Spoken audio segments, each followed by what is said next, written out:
Okay, so today I have been joined by Wiebe Ruttenberg, who works for SecAlliance, and it's really interesting. We're going to be talking a little bit about the paper that Wiebe has just written. So he's written a paper called Fostering Financial Sector Cyber Resilience in Developing Countries. And I won't go into too much detail, and I will pass over to Wiebe in a minute. And I just want to say to you, thank you very much, Wiebe, for doing that paper for CREST. But if I could just ask you a little bit about how you became involved with writing this paper and the project that CREST has been looking at. And give us a little bit about your background, how you came to know so much about cyber resilience.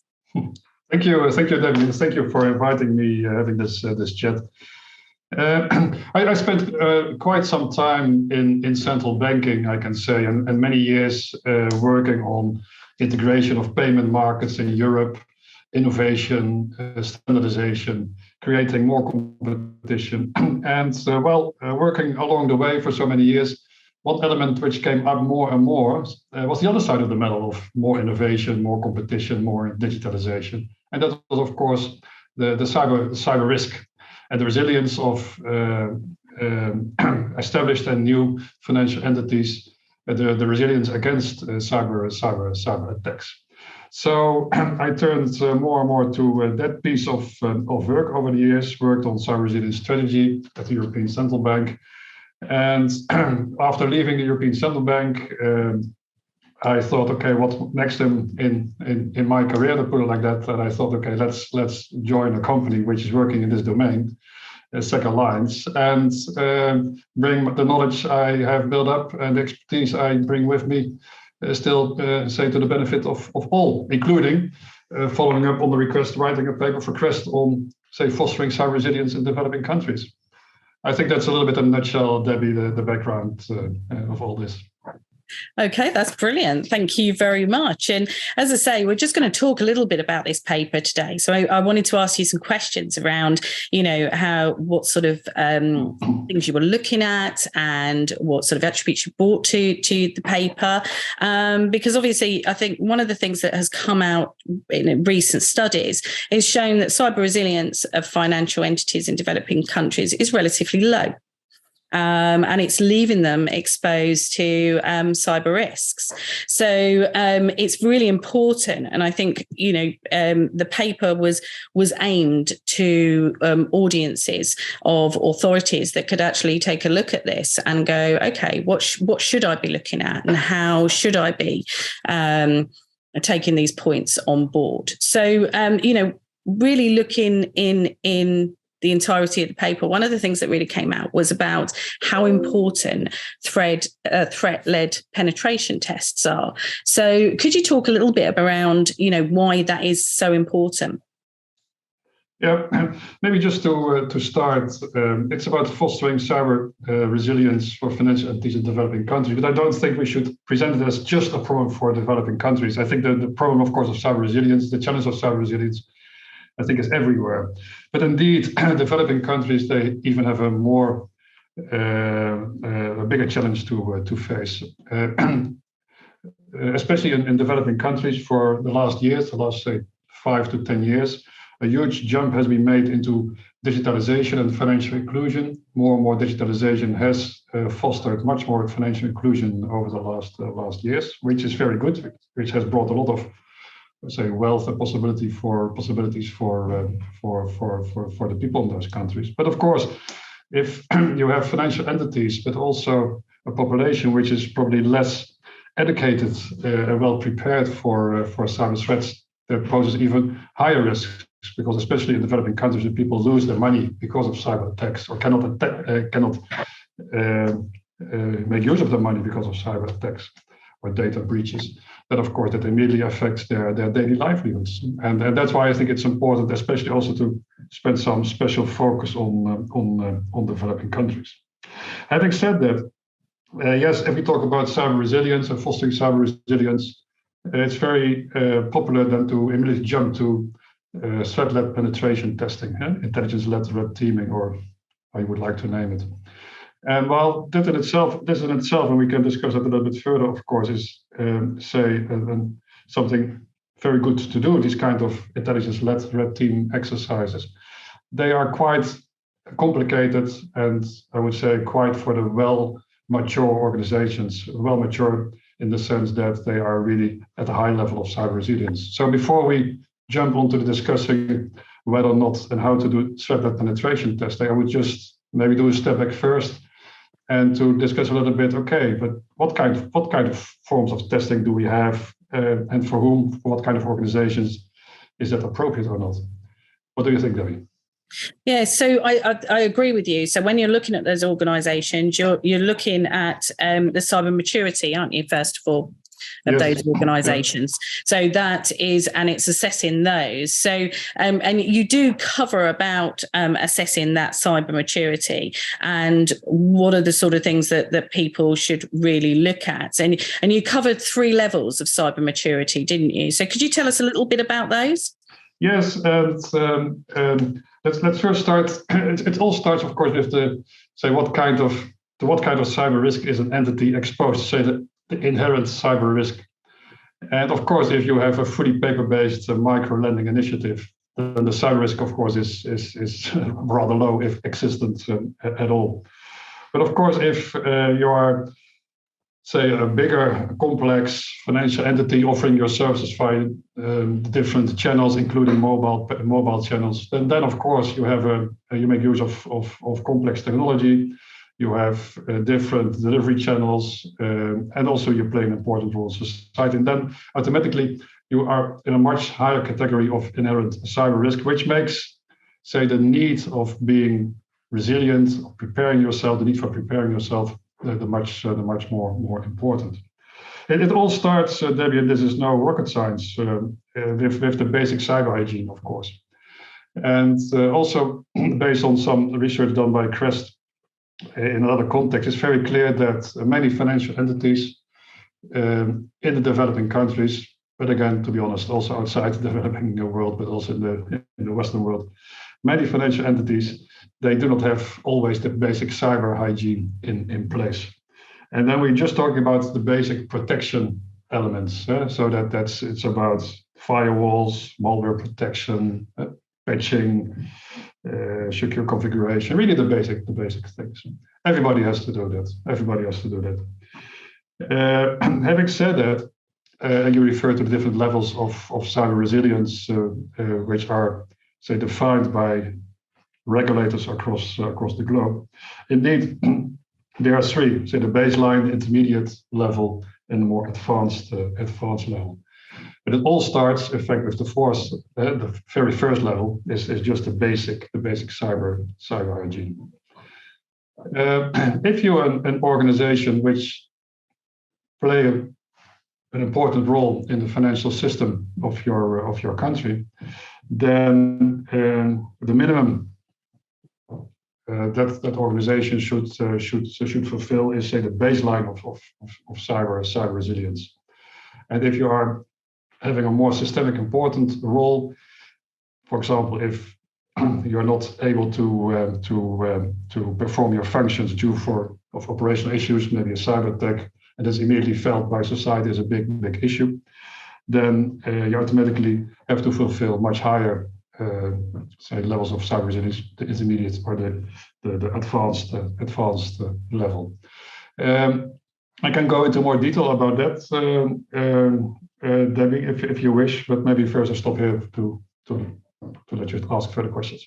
Yeah, I think that's right. I think, one of the things that obviously we're talking about today, and you've given us that overview. And of course, we don't want to say too much because people will be reading this paper. So yeah, we want to make sure that, whoever wants to access the paper after this, then please feel free to do so. And we will put a link up at the end to go over that. And I think all of these, it's really important to just cover that cyber maturity. And one of the things that you said there, and I would like to pick up on, is that sometimes they don't have the basic cyber hygiene, and it's really about starting at a level and getting the advice, isn't it? I think so that they can move on to something like we covered about threat-led pen testing, isn't it?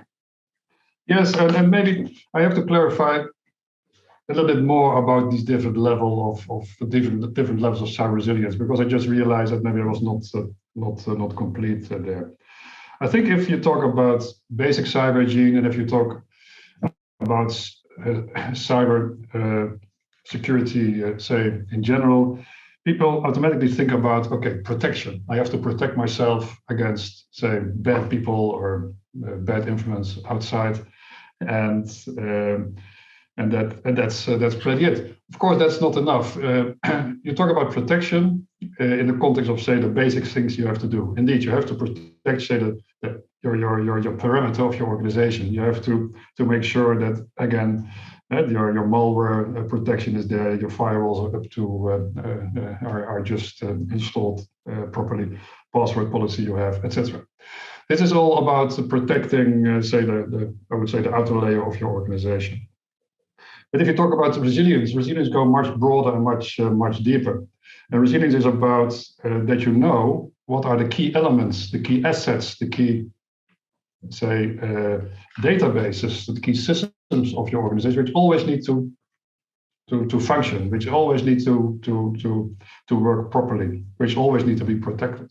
So it's identification is important, because you cannot protect everything. You need to know where to focus your scarce resources and knowledge on. So identification is of key. What to protect. But also, what is important, of course, you have to assume that, say, the adversaries, the cyber attackers, are inside your organization already. So you have to have practices in place to detect those intruders, and you have to be able to detect things which happen in your system which should not happen. And that's another element, another layer of cyber resilience besides identification and protection. And then, of course, what about recovery? Imagine something really goes wrong because somebody has done damage, and so the recovery element.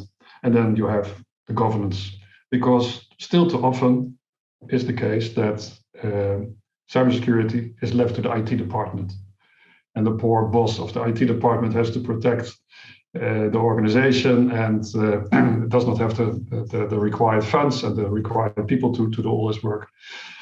It's key of a resilient organization that cyber resilience, being cybersecure, being resilient, is taken care of. The responsibility is taken at board level. It does mean that really at board level, it's fully understood what the risks are, that appropriate funds are allocated for cyber resilience, and that also the residual risk is known and accepted by the board.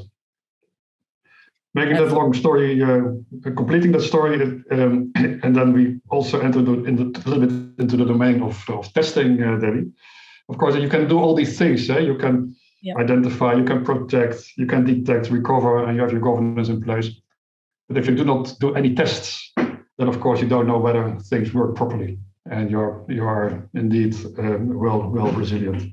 So you have to do different levels of tests, different kinds of tests. You need to know what is in your external environment, what the threats are, who is interested in you, for what kind of techniques do the attackers use.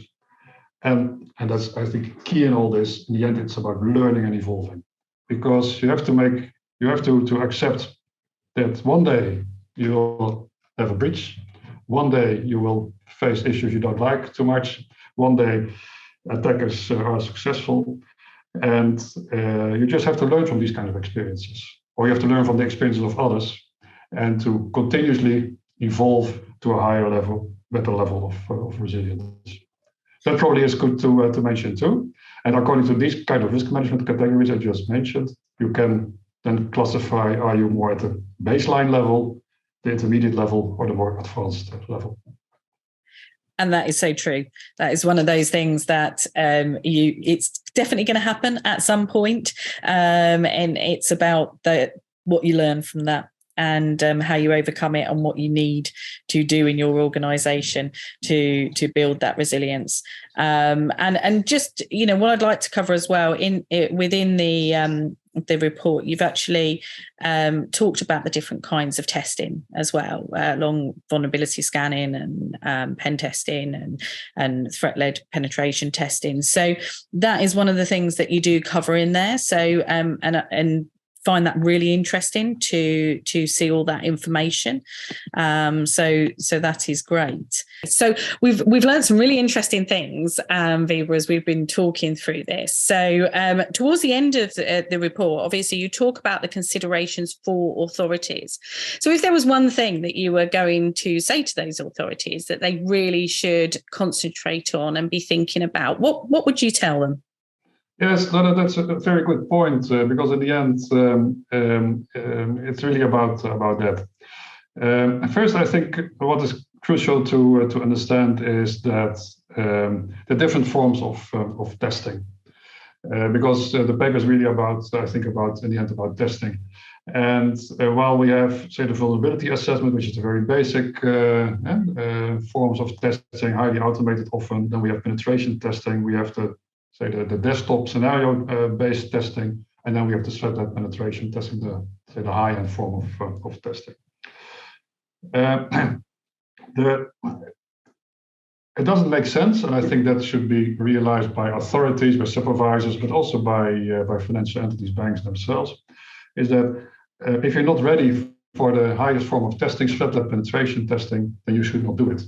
You should really first go through other forms of testing, the vulnerability test, the penetration test, scenario tests, before you enter into threat-led penetration testing. That's for a few reasons.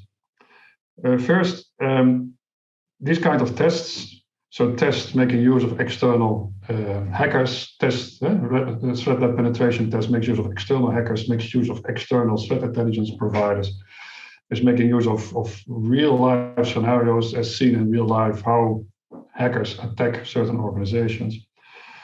Threat penetration test is only for cyber mature organizations. That is, that if we really have the feeling, okay, we have the basics in place, we are already at the intermediate or even advanced level of cyber resilience, then you can do these kind of high-end forms of testing. If you don't have your cyber hygiene in place, then a test, threat penetration test, does not make sense. You should first do the basics. So that's so only for cyber mature organizations. We also have to understand that if you do a threat-led penetration test according to the frameworks developed by, for example, in the European Union, by the European Central Bank, or by the Bank of England with the CREST program, also quite some effort needs to be done by authorities. You need also, as an authority, needs to be cyber mature, put it like that. But you need to have the knowledge in place to help, and I say explicitly help organizations to go through threat-led penetration tests. So are you mature enough as an authority to do that? And I think the report also spells that out in a clear way. And last but not least, and I think that also comes into play, CREST, that is that for doing high-end levels of testing, you need, of course, to have professionals able to offer these kinds of services. You need to have red teamers, so ethical hackers of good quality, of high quality, to be able to do these kind of red team tests. You need to have good quality threat intelligence experts to do these kinds of to provide these kinds of intelligence, threat intelligence, and that is a scarce resource, good people, and already in say in developed countries, and certainly in developing countries. So they're knowing the quality and working on improving the quality of experts, professionals in the field of cybersecurity is an important element, and their independent certification of staff, of professionals, is important, and independent accreditation of cybersecurity companies is important. And CREST is as a non-profit accreditation and certification organization is providing considerable and important help in this. So the highest form of testing, to summarize, Debbie, only for cyber mature organizations, really to test, are they really cyber mature? Be aware that on the authority side, the supervisory side, quite some effort is needed also. So you need to be cyber mature as organization, as authority also. And of course, you should not forget that to do this kind of tests, you need to have cybersecurity, external cybersecurity companies and professionals to be used. And for that, you need to develop that market, to foster that market, and to get there. That's great. Thank you so much, and thank you so much for speaking to me today. And it's I think for everybody, if you want to read the report, and I'm sure you will when you've seen this film, then please go to the CREST website. Shortly at the bottom of the film, you will see where you can access the report. And if you do have any questions, then please feel free to contact us at CREST. So thank you very much, Wiebe, for joining us today. And we look forward to reading the report. Thank you, Debbie. It was a pleasure.